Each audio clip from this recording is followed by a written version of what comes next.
नमस्ते साथीहरू, नेपाली कथा 3M मा तपाईलाई स्वागत छ। एक रात मेरो काका र म दुवै सुतिरहेका थियौं। अचानक म बिउजिए। मैले आँखा खोलेर देखेँ कि रोशन काका आफ्नो ओछ्यानबाट उठे र कोठाबाट बाहिर निस्के। कुनै कारणले गर्दा म उत्सुक भए। यति राति काका रोशन कहाँ जाँदैछन् भनेर म पनि कोठाबाट बाहिर निस्किए। पत्ता लगाउन मैले काका रोशनलाई मेरी आमाको कोठातिर जाँदै गरेको देखेँ। अब मेरो जिज्ञासा झनै बढ्यो कि रोशन काका किन मेरी आमाको कोठामा जाँदैछन्। यो हेर्न म मेरी आमाको कोठाको झ्यालमा गएँ। त्यो खुल्ला थियो। म झ्यालबाट आमाको कोठामा चियाउन थालेँ। मेरी आमा आफ्नो ओछ्यानमा सुतिरहनु भएको थियो। अब रोशन काकाले आफ्नो सर्ट फुकाल्नु भयो र त्यसपछि उहाँले आफ्नो बेल्ट खोल्नुभयो। त्यसपछि उहाँ बिस्तारै मेरी आमातिर जानुभयो। साथीहरू, यो कथा म 18 वर्षको हुँदाको हो। हाम्रो परिवार एउटा सानो गाउँमा बस्थ्यो। म धेरै सानो हुँदा मेरो बुबाको मृत्यु भयो। मेरो बुबाको मृत्युपछि हाम्रो परिवारको आर्थिक अवस्था उल्लेखनीय रूपमा बिग्रियो। त्यति बेला मेरो परिवारमा मेरी आमा र म मात्र बाँकी थियो। मेरी आमाले परिवारको जिम्मेवारी आफ्नो काँधमा लिनुभयो र बाटो रिक्सा चलाउनुहुन्छ। दिनरात कडा परिश्रम गर्नुभयो। मेरी आमा गाउँका केही घरहरूमा काम गर्नुहुन्थ्यो। उहाँले लुगा धुने, भाँडाकुँडा सफा गर्ने र झाडु लगाउने र पुछ्ने जस्ता काम गरेर आफ्नो र मेरो पालन पोषण गर्नुहुन्थ्यो। 10औं कक्षा पुरा गरेपछि मेरो पढाइ रोकियो। घरको आर्थिक अवस्था धेरै खराब भएकोले हामीले स्कुलको शुल्क वा किताबहरू तिर्न सकेनौँ। त्यस बेलादेखि मैले सधैँ उनलाई सहयोग गरेँ। जब उनी घरमा काम गर्न जान्थिन्, उनी मलाई पनि सँगै लैजान्थिन्। यसकारण मैले बिस्तारै उनको काममा सहयोग गर्न थालेँ। एक रात जब मेरी आमा र म खाना खाएर सुत्न लागेका थियौँ, कसैले हाम्रो ढोका ढकढक्यायो। मेरी आमाले मलाई भन्नुभयो, जानुहोस् र हेर यति राति हाम्रो ढोका कसले ढकढक्याइरहेको छ। हेर को छ, यति भन्दै उनी ओछ्यान मिलाउन आफ्नो कोठामा गइन्। त्यसपछि मैले ढोका खोलेँ। मैले ढोका खोल्ने बित्तिकै मैले हाम्रो ढोकामा राम्रो लुगा लगाएको मान्छे उभिरहेको देखेँ। ऊ लगभग 44 वर्षको देखिन्थ्यो। ऊ के काम गर्दैछ? तिमी यति राति किन हाम्रो ढोका ढकढक्याइरहेको छौ? मैले त्यो मान्छेलाई केही झर्को मान्दै सोधेँ। ऊ मलाई देखेर धेरै खुसी भयो र मुस्कुराउँदै भन्यो, राधिका हो, म हुँ, तिमी को हौ? मैले उसलाई प्रश्नार्थक नजरले हेरेँ।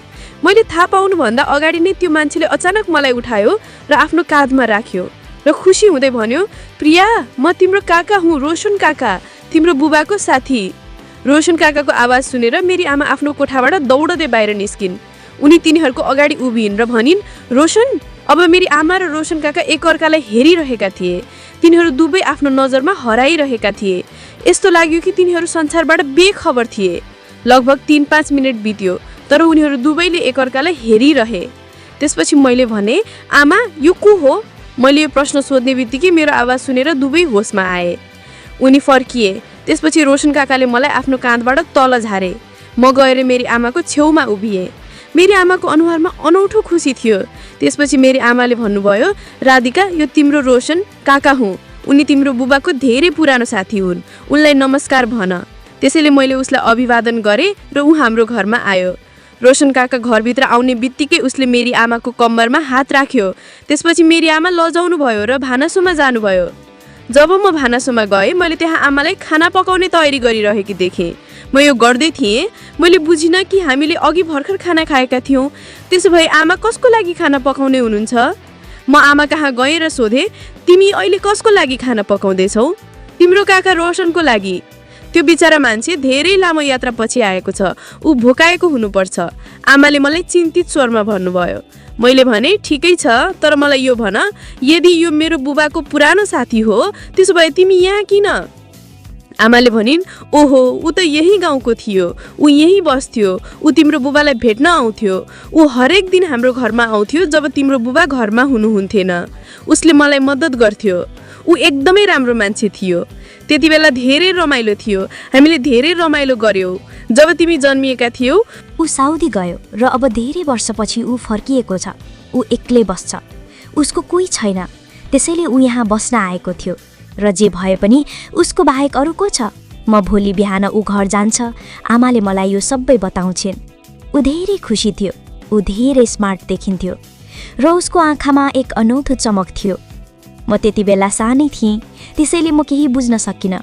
मेरी आमाको व्यवहारमा अचानक आएको परिवर्तन र उसले मलाई भनेको कुराको अर्थ र उसले भनेको कुरा मेरो बुझाइभन्दा बाहिर थियो। आमाले भन्नुभयो, अब आफ्नो कोठामा जाऊ र खाना तयार नभएसम्म तिम्रो काका रोशनसँग कुरा गर। आमाले यो भन्नासाथ म मेरो कोठामा गएँ। रोशन काकाले आफ्नो सबै सामान मेरो कोठाको एउटा कुनामा राखेका थिए र ओछ्यानमा आराम गरिरहेका थिए। जब म गएर उहाँको छेउमा बसे, उहाँले मसँग कुरा गर्न थाल्नुभयो। त्यो कुराकानीको क्रममा मैले उहाँको कुराकानीबाट थाहा पाएँ कि उहाँको साउदीमा एउटा ठुलो होटेल छ। उहाँले त्यो होटेलबाट धेरै पैसा कमाउनु भएको थियो। तर विगत केही दिनदेखि उहाँ आफ्नो गाउँलाई धेरै सम्झिरहनु भएको थियो। त्यसैले उहाँले आफ्नो होटेलमा बेचेर गाउँमा स्थायी रूपमा बस्न फर्कनुभयो। म उहाँको कुरा ध्यानपूर्वक सुनिरहेको थिएँ, तर मेरो मनमा धेरै प्रश्नहरू उठिरहेका थिए। यति राति उसको आगमन, मेरी आमाको अचानक खुसी, बिदाई र एकअर्कासँगको उनीहरूको कुराकानी सबै मलाई अलि अनौठो लाग्यो। रोशन काका र मेरी आमा बीच केही गहिरो सम्बन्ध थियो जुन मबाट लुकेको थियो। हामी कुरा गरिरहेका थियौँ, अचानक उनले मलाई रोशन काका नभन भनिन्, केवल उनलाई काका भन। अब म उनीसँग कुरा गरिरहेको बेला केही समयपछि मेरी आमा मेरो कोठामा आउनुभयो। रोशन काकालाई बोलाउन खानाको लागि उनलाई फोन गरेपछि उनी भान्सामा गइन्। म रोशन काकासँग भान्सामा गएँ। मेरी आमाले उसलाई थाल खुवाए। रोशन काकाले पेटभरि खानुभयो र त्यसपछि त्यहाँ बसेर एक ठुलो घुटको लिनुभयो र त्यसपछि मेरी आमालाई सोध्नुभयो, सङ्गीता, के तपाईँले मेरो लागि खाना बनाउनु भयो? के तपाईँ थाक्नुभयो? तपाईँ? मेरी आमाले उसलाई हेरेर हल्का मुस्कुराउँदै भन्नुभयो, तपाईँले त्यति बेला मेरो लागि यति धेरै गर्नुभयो, म कहिल्यै थाक्थेँ, अब म कसरी थाक्न सक्छु? त्यसपछि रोशन काका हाँसे र भान्साबाट बाहिर निस्के। त्यसपछि र मेरी आमाले मलाई भन्नुभयो, अब आफ्नो कोठामा जाऊ र सुत। रोशन काका पनि तपाईँको कोठामा सुत्नुहुनेछ। म आफ्नो कोठामा गएँ। मैले ओछ्यान मिलाइदिएँ र काका रोशनको ओछ्यान मेरो कोठाको छेउमा राखेँ। आमाले भन्नुभएको थियो कि उहाँ मेरो कोठामा सुत्नुहुनेछ, तर यसले मलाई अलि असहज महसुस गरायो। म चुपचाप मेरो ओछ्यानमा बसेँ, सोचमा डुबे जब काका रोशन बिस्तारै कोठामा प्रवेश गरे र आफ्नो ओछ्यानमा पल्टिए। कोठा मौन थियो र केवल पाइलाको मधुरो आवाज सुनिन्थ्यो। म ओछ्यान कसिलो गरी समातेर पल्टिए, तर निन्द्राले मलाई छाड्यो। अचानक रोशनको काकाले मौनता तोडे। राधिका, तिमी ठुली भइसक्यौ, तर तिमी अझै पनि पहिले जस्तै प्यारी देखिन्छौ। पहिले तिम्री आमाले तिमीलाई धेरै राम्रोसँग हुर्काउनु भएको छ। यो सुनेर म छक्क परेँ अलिअलि, तर मैले केही भनिनँ। मैले कुनै जवाफ दिइनँ। मेरो मनमा बेचैनी बढ्दै गयो। रोशन काका फेरि बोल्न थाले, तिमी मसँग डराउनु पर्दैन राधिका, हामी सबै परिवार हौँ। यो सुनेर मेरो मुटु झन् छिटो धड्कन थाल्यो। म बुझ्न सकिनँ उनी के भन्न खोजिरहेका थिए, तर उनको शब्दमा एउटा अनौठो अर्थ लुकेको थियो। म चुपचाप सुतेँ, तर मेरो मनमा डर बढ्दै गयो। रोशन काका अब आफ्नो ओछ्यानमा पल्टिसकेका थिए, तर उनीहरूको काम र बोलीले मेरो मनमा शङ्का उत्पन्न गरिरहेको थियो।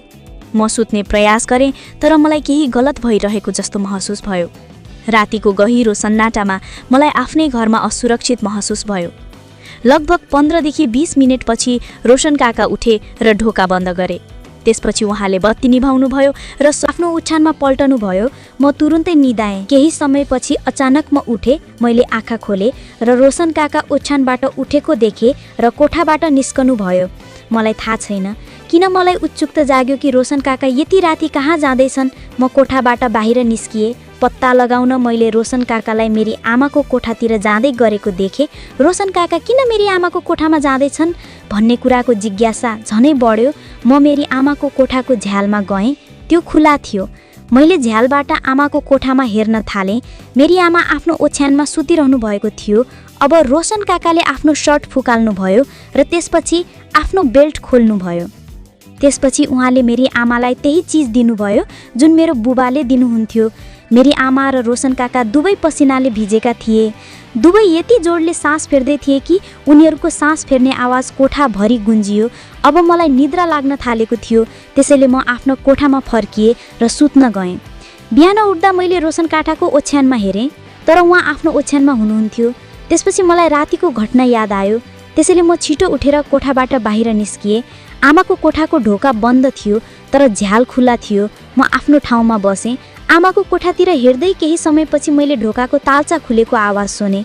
काका रोशन मेरी आमाको कोठाबाट बाहिर निस्कनु भयो र ठिक त्यति नै बेला मेरी आमा पनि छिटो आफ्नो कोठाबाट बाहिर निस्कनु भयो र सिधै बाथरुमतिर दौडिनु भयो। केही समयपछि मेरी आमाले मलाई बोलाउनु भयो र मलाई नुहाउन र तयार हुन भन्नुभयो। त्यसपछि म उठेर काका रोशनलाई हेरेँ, उहाँ सुतिरहनु भएको थियो। म बाथरुम गएँ, मैले नुहाएँ र तयार भएँ र फेरि बाहिर निस्किएँ। जब म भान्सामा गएँ, मैले मेरी आमा खाना पकाइरहेकी देखेँ, तर उहाँ धेरै खुसी देखिनु भयो। आज पहिलो पटक उहाँको अनुहारमा ताजगी र फरक प्रकारको उत्साह थियो। मैले पनि उहाँहरूलाई मद्दत गरेँ। खाना तयार भएपछि आमाले रोशन काकालाई फोन गर्नुभयो र त्यसपछि हामी 3 जनाले खायौँ। जब हामी 3 जना खाना खाँदै थियौँ, आमा उनीहरूलाई हेरेर लज्जालु मुस्कुराइरहेकी थिइन्। उनी हल्का मुस्कुराइरहेकी थिइन् र उनीहरू पनि उनलाई हेरेर मुस्कुराइरहेका थिए। हामीले खाना खाइसकेपछि आमा र म गाउँमा काम गर्न गयौँ र काका रोशन घर फर्क्यौँ। त्यो रात आमा र मैले खाना खायौँ। हामीले खाना सकिएपछि म मेरो कोठामा गएँ र सुत्न गएँ। त्यो रात म बाथरुम जान उठेँ र म उठेर बाथरुम गएँ। बाथरुमबाट फर्कने क्रममा मैले आमासँग उनको कोठाबाट कुराकानी गरेँ। जब मैले आवाज सुने, मेरो ध्यान मेरी आमाको कोठामा गयो। ढोका बन्द थियो तर बत्ती बलिरहेको थियो। म सोच्दै थिएँ कि उनी यति ढिलो समयमा कोसँग कुरा गरिरहेकी थिइन् र बत्ती किन बलिरहेको थियो। उनको कोठामा पत्ता लगाउन म उनको झ्यालमा गएर भित्र चियाएर हेरेँ। आमा भन्दै थिइन्, हे यति धेरै भयो, म कति समयदेखि तिमीलाई पर्खिरहेको छु। काका विनोदले भने, हे म गाउँमा आफ्नै होटल खोल्न लागेको छु, त्यसैले म गाउँमा ठाउँ खोज्दै थिएँ, तर त्यो ठाउँको मालिक अर्को गाउँमा बस्छ, त्यसैले म उसलाई भेट्न अर्को गाउँ जानु पर्यो। हाम्रो पसल खुलेपछि तिमीले कहिले कसैको घरमा काम गर्नु पर्दैन। आमाले भन्नुभयो, तिमीले गाउँमा होटल खोलेर आफ्नो इच्छा पुरा गर्नेछौ, तर अहिले नै मेरो इच्छा पुरा गर। आमाले हाँस्दै भन्नुभयो। त्यसपछि काका रोशनले भन्नुभयो, यदि तिमी आफ्नो इच्छा पुरा गर्न चाहन्छौ भने आफै म कहाँ आउनुहोस्। अनि यो भनिसकेपछि मेरी आमा तुरन्तै उन कहाँ गइन् अनि उनले पहिले जस्तै काम गरिन्। अब धेरै ढिला भइसकेको थियो।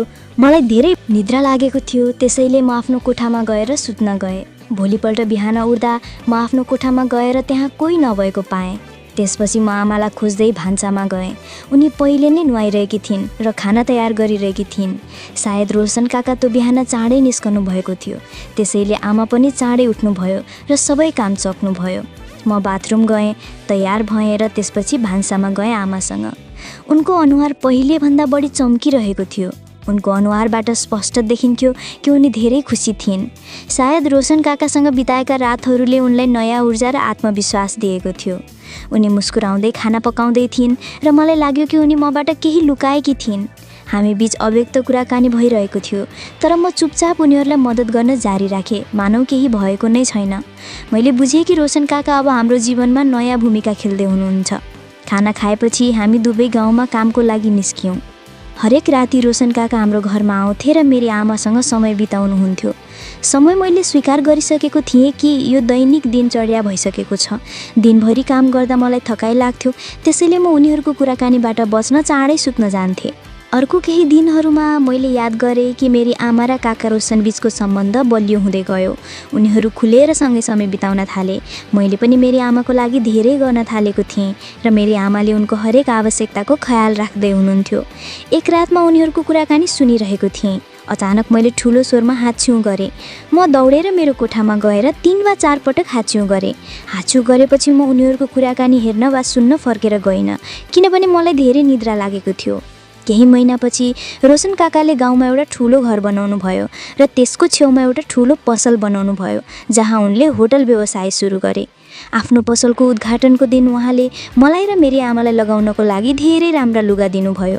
मेरी आमाले धेरै वर्षपछि नयाँ साडी लगाउनु भयो, जसमा उहाँ धेरै सुन्दर र आकर्षक देखिनुभयो। रोशन काकाले मेरी आमाबाट आफ्नो होटलको उद्घाटन गराउनु भयो। उद्घाटनपछि उहाँले हामीलाई आफ्नो घरमा बस्न आमन्त्रित गर्नुभयो। त्यसबेलादेखि मेरी आमा र म रोशन काकासँग उहाँको घरमा बस्न थाल्यौँ। आमाले अब रोशन काकालाई आफ्नो श्रीमान मान्नुभयो र उहाँलाई तदनुसार व्यवहार गर्नुभयो। हरेक बिहान, दिउँसो वा साँझ जब उनीहरूसँग समय हुन्थ्यो, आमा र रोशन काका एकअर्कासँग खुसीसाथ समय बिताउनुहुन्थ्यो। जब म विवाहयोग्य उमेरको थिएँ, रोशन काकाले मेरो विवाह उनकी बहिनीको छोरासँग मिलाइदिनु भयो। तर विवाहपछि पनि उहाँले मलाई र मेरो श्रीमानलाई आफूसँगै राख्नुभयो, किनभने उहाँको कुनै सन्तान थिएन। त्यसैले उहाँले मेरो श्रीमानलाई आफ्नो छोरा मान्नुभयो। अब हाम्रो जीवन राम्रो थियो र सबै सुख सुविधाहरू थियो, र यो सबै मेरी आमा र रोशन काकाको कृपाले भएको थियो। काका रोशनले मेरो विवाह उनकी बहिनीको छोरा आदित्यसँग ठुलो धुमधाम र शोभाका साथ मिलाइदिनु भयो। विवाहको केही दिनपछि जब घरको जीवन बिस्तारै सामान्य हुन थाल्यो, एक दिन रोशन काका र मेरी आमाले आदित्य र मलाई बसाएर केही विशेष कुरा भन्नुभयो। काका रोशन भन्नुभयो, छोरी तिम्री आमा र मैले धेरै सोच विचार गरेर निर्णय गरेका छौँ कि हाम्रो सम्बन्धलाई नाम दिन समय आएको छ। यो सुनेर आदित्य र म अलिकति छक्क पर्यौँ। रोशन काकाले अगाडि भन्नुभयो, तिम्री आमा सङ्गीता र म चाँडै विवाह गर्दैछौँ। हामीले सधैँ एकअर्कालाई समर्थन गरेका छौँ र अब हामी चाहन्छौँ कि समाजले हाम्रो सम्बन्धलाई स्वीकार गरोस्। आमाको आँखामा चमक थियो र रोशन काकाको फेसाडमा शान्त मुस्कान थियो। यो निर्णयले हामीलाई निकै पनि अचम्मित बनायो, तर कतै न कतै मैले आमाको आँखामा साँचो खुसी देखेँ। रोशन काका र आमाको विवाहको बारेमा सुनेर मलाई लाग्यो कि हाम्रो परिवार पुरा भयो। केही दिनपछि विनोद चाचा र आमाको एकदमै साधारण विवाह भयो, जसमा परिवार र केही नजिकका आफन्तहरू मात्रै उपस्थित थिए। यो विवाहपछि हाम्रो सम्बन्ध बलियो भयो र हाम्रो घरमा नयाँ सुरुवात भयो। समय बित्न साथै रोशन काकाको होटल व्यवसाय फस्टाउन थाल्यो। आमा रोशन काकासँग धेरै खुसी हुनुहुन्थ्यो र तिनीहरू एकअर्कासँग पूर्ण समन्वयमा थिए। त्यसैले साथीहरू, यदि तपाईँलाई यो कथा मन पर्यो भने कृपया भिडियोलाई लाइक गर्नुहोस् र च्यानललाई सब्स्क्राइब गर्नुहोस्। धन्यवाद।